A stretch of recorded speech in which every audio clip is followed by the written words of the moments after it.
Sometimes we say that we would like to work on our relationships to make them better, to make them stronger. And I'm not talking only about a relationship with your husband or a wife or a life partner. I'm talking about all sorts of relationships with your children, with your neighbors, with your friends and colleagues. Very often we say that we would like to do something to make them better, to make the relationship stronger, but we don't know exactly what to do. We don't have the tools to do that. Now, if you would like to practice working on your relationship, if you'd like to find out if there is an actual exercise you can perform yourself in order to build your relationship, stay tuned to find out.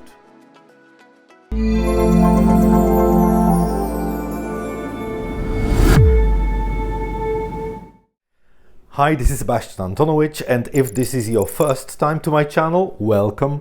And if you are some of my very valued subscribers, welcome back. It's so nice to see you here. Now, since you're watching this video, there is a big chance that you are one of these people who would like to work on their own relationships.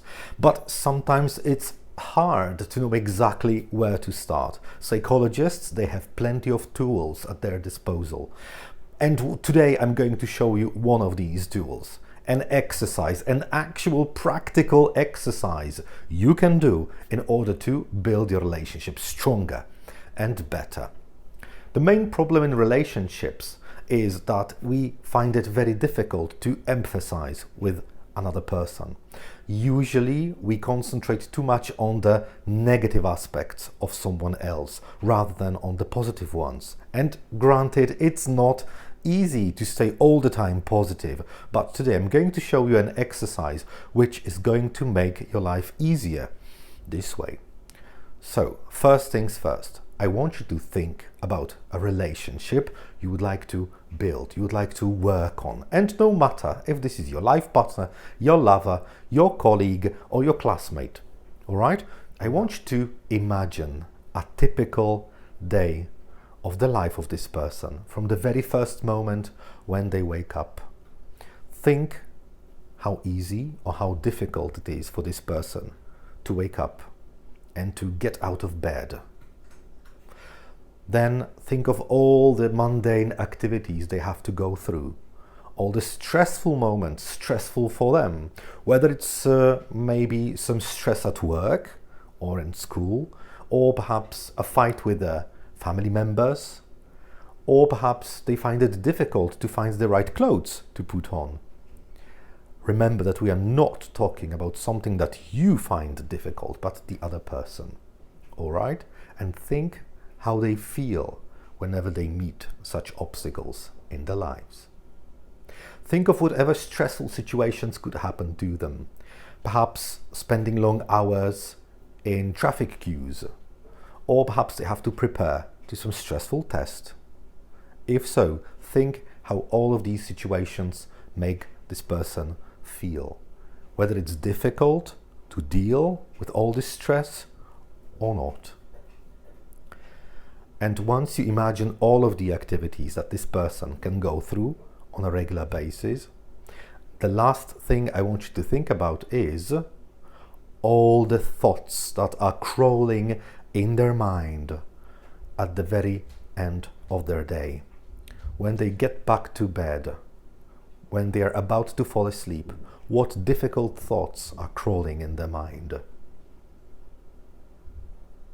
So that was the very first step in this exercise. Are you ready for step number 2? So step number 2 has even a more practical application, because this is something I need you to do next time or every time when you speak to this person.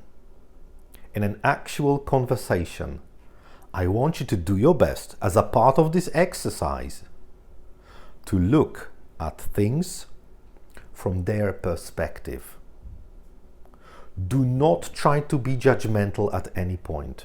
Do not try to give them any hints, and do not look at things from your perspective.